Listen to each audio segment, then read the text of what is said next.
Tá? Então, ó, vocês já sabem aí, mais ou menos, os motivos, né? 2 ou 3 motivos que me levaram a querer trabalhar o problema. Já sabe a perspectiva que o psicanalista adota, tá? Para trabalhar a questão da falta de criatividade. E agora, vamos tentar ser direto ao ponto. Para falar sobre as causas para a falta de criatividade, nós precisamos ter em mente que essa pessoa ela tem, em primeiro lugar, e ela não se dá conta disso, esse é um dos sustos que ela vai levar, né, quando for fazer uma análise, inclusive, primeiro, que ela é excessivamente educada. Olha o que eu estou dizendo. A pessoa que tem a sociabilidade, que é um dos pilares da nossa cultura, tá certo? A pessoa que tem um alto grau de sociabilidade instaurada na sua dinâmica psicológica, ela vai ter, por consequência, reduzida a produção, olha que importante, de um negócio que a gente chama desejo. E o desejo, cá entre nós, nada mais é do que o motor da criatividade. Um segundo componente vai ter sido experiências ruins que essa pessoa, em que hoje eu vejo faltar criatividade, ela teve experiências ruins, especialmente dentro da primeiríssima infância, época em que o grosso da personalidade se forma e se fecha, vamos dizer assim. A personalidade para o psicanalista vai ser fechada, de fato, a constituição de alguém, né? Essa quantidade de desejo, a regulação do desejo, ela vai ser consolidada, o quanto a pessoa deve ou não desejar, o quanto ela deve ou não querer. Essa educação, ela entra de fato até os 6 anos de idade. Do 0 aos 6 nós temos constituição. Por isso, em particular, é fundamental, esses primeiros 6 anos, é fundamental pais, em particular, tomarem cuidado, né, com esses primeiros 6 anos. Para o psicanalista, né, isso é uma coisa que a gente também constata facilmente. Enfim, tem toda aquela história das fases. O Freud ele foi bem didático em certo aspecto, teve muita ajuda, é verdade. Mas enfim, o psicanalista teorizou, a gente tem bastante teoria para explicar esse comecinho de vida. Né? E por que eu estou evidenciando aqui? Porque nesses primeiros 6 anos nós temos, nessa pessoa em que falta criatividade, experiências ruins da ordem do trauma, tá? Que essa criança, então, lá atrás, teve quando manifestou quereres muito particulares. Então, indo atrás de prazeres muito particulares, tá? essa criança, ela se deu mal, ela traumatizou, e aí, ó, pode ser qualquer coisa, hein? A criança, ela é muito suscetível a trauma, a gente precisa lembrar disso. Nós, adultos, aguentamos muita coisa. Agora, um não que uma criança recebe, por exemplo, pode ser traumático. Dependendo do não, dependendo do tipo de breque que foi feito, né? Você tem alguém ali que vai ser rapidamente traumatizado. Então, para a criança, as coisas elas têm um valor potencializado. Adulto precisa tomar cuidado com isso também. Essa é uma dica bem legal aqui, né? Atentar também para a maneira como você conduz a sua resposta de adulto, né, para criança. Então, assim, o que você percebe quando você analisa a psique, essa constituição de personalidade da pessoa em que falta criatividade num grau realmente alto, que ela desejou coisas lá atrás e ela se deu bem mal por conta disso que ela quis. A sua autopreservação, veja, a autopreservação da criança lá atrás, muito pequena, tá? Ela foi posta em risco. Essa autopreservação foi posta em risco. Na cabeça pequena, nas fantasias da criança. Às vezes não aconteceu nada para o adulto, mas com a perspectiva da criança é outra. Para ela, se esse querer a colocou, né, em risco, se o seu aparelho psicológico foi posto em risco, se o seu pequeno corpo em formação foi colocado em risco, nós vamos ter alguém ali, né, que vai aprender por si mesma a controlar a produção de quereres.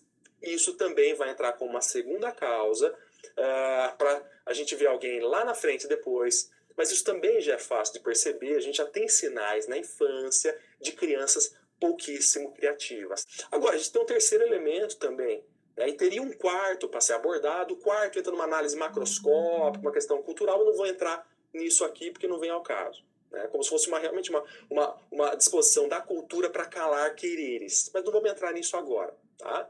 Isso é um estudo diferente. Esse terceiro elemento, que age como também alguma coisa que cala o querer da criança lá atrás, é a maneira como o meio recebe os quereres dessa criança. O que eu estou querendo dizer? A partir da análise de casos em que, inclusive aparecendo no meu consultório, tá? A partir dessas análises, de pessoas em que eu vi uma nítida falta de criatividade.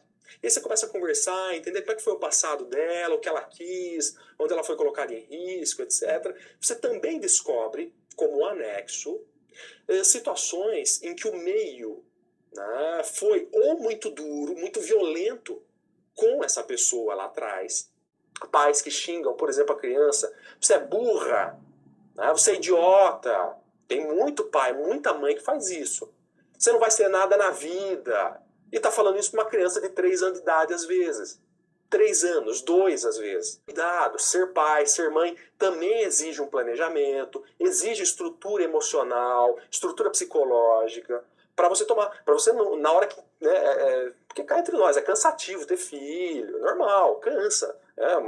Vocês acham que vocês estão cansados, né, de ter que estudar, de ter que ir para o hospital? O Jairo falou aí 36 horas correndo, legal, né, mas isso tem fim. Agora, criança não, né? Então, é uma dinâmica muito mais intensa, é muito forte, é uma vida que está em jogo, tá certo? Cuidar de criança é um negócio realmente muito sério, precisa tomar cuidado. E o que eu percebo, né? Os meios, eles ainda são excessivamente violentos. É importante ter limite, mas nós estamos falando de pais e mães que eles estão indo para cima das crianças com um grau de força, com a mão muito pesada. A palavra está vindo muito forte, precisa tomar cuidado com isso, porque isso está entrando nessas crianças. Isso eu escuto também de outros profissionais. A gente, enfim, eu tenho uma rede de contato relativamente grande, eu trabalho com um grupo de estudo, então nesses grupos fazem parte geralmente profissionais da área da psicologia que estão começando sua atuação. Né? Então, também supervisão que eu dou, escuto muito esse retorno de outros profissionais. Eles também lidam com outros, com adolescentes, com crianças, enfim, tem pai e mãe que vai de maneira muito violenta e não percebe. Qual que é o problema? Né? Vou insistir nisso. O querer da criança vai sendo abafado. Pensa nessa imagem da vela sendo apagada. Né? Isso é uma frequente, infelizmente. Agora, uma outra coisa, né, que entra também em relação com isso, e também é um problema super atual, também vai ter um impacto grande sobre a produção de querer, né, das crianças de maneira geral. E, de novo, estou preocupado com a criança porque lá na frente nós vamos ver um adulto, né, que vai ter pouca ambição. É um adulto que, quando ele for colocado na parede, viu, você precisa criar alguma coisa agora, ele não vai conseguir. Né? E, por exemplo, nesse momento de pandemia, teve muita gente que sofreu com isso.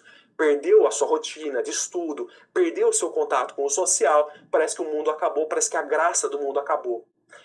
Um outro exemplo recente que a gente teve, né, foi, coisa de uns 3 anos atrás, aquela greve dos caminhoneiros, se não me falha a memória, foi há 3 anos ou 2 atrás, e aí os postos de gasolina não tiveram mais enfim, não foram abastecidos, mercado, etc.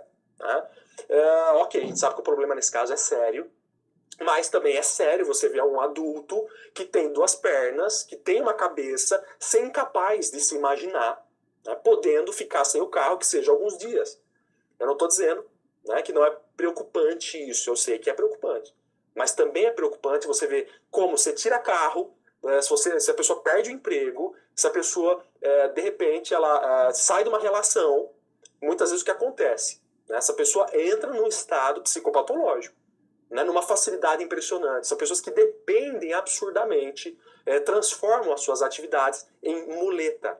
De repente essa muleta cai, né, essa muleta sai, a pessoa parece que não tem onde se apoiar. E é uma pena quando de dentro dela mesma não brota essa coisa que daria, né, vamos dizer assim, essa coisa é a criatividade, que daria, né, a confiança suficiente para essa pessoa continuar trilhando seu caminho, apesar das adversidades que cá entre nós é o que mais vai ter nessa vida. Não vou me estender muito mais aqui. O outro elemento que eu queria colocar tem a ver com o meio em que a criança nasce. Isso aqui é importante. E a gente não se dá conta muitas vezes disso. Meios absolutamente permissivos e que parece que é ótimo para a criança, porque ela desenvolve, porque ela pode ser tudo que ela quer, ela vai ficar mimada, qualquer coisa do tipo. Né? Então ela pode tudo. Meios muito permissivos, muitas vezes, geram o extremo oposto do que se imagina. Você tem pessoas vindo de meios absolutamente permissivos, qual que é o problema? Né? Essas pessoas sofrendo de falta de criatividade, por quê? Porque como elas não têm a supervisão, como elas não têm um adulto muitas vezes perto, o próprio querer vai colocar a criança em risco, como eu falei agora no item 2. A pessoa vai se dar mal em função daquilo que ela quis, ela vai sofrer um abuso porque não tem ninguém olhando. Vamos lembrar, meios que são muito permissivos, você não tem um adulto perto, o adulto pouco liga para a criança, deixa a criança se dar mal. Esse meio, né, vai permitir a criança manifestar o querer dela. É esse meio, muitas vezes, em que falta o pai, em que falta a mãe, em que falta uma figura, né, parental. É esse meio que vai deixar a criança à toa, né? A criança vai lá e pôr o dedo na tomada e vai levar um choque, né, vai trepar na mesa e vai derrubar o vidro em cima dela. Esse é aquele meio em que a mãe e o pai, por exemplo, vai lá no fogão, liga, né? Aí tá esquentando a água, tá esquentando alguma panela, deixa o cabo da panela para fora. Ah, não importa, dá a impressão que não tem criança lá mesmo. Então esse meio negligente, eu falei permissivo, mas eu tô pensando num permissivo negligente, deixa lá, e daí o que a criança faz? Vai na panela, porque a criança é curiosa, o querer é marca estruturante da nossa personalidade, o querer vem antes da educação, tá certo? Então nós somos seres, né, muito mais aliados do querer do que da educação. A criança vai lá curiosa e puxa, pronto, queimadura, terceiro grau. O que isso faz com o querer dessa criança? Naturalmente machuca. Ela vai entender, bom, eu não posso mais manifestar querer naquela intensidade. Então a gente precisa lembrar disso.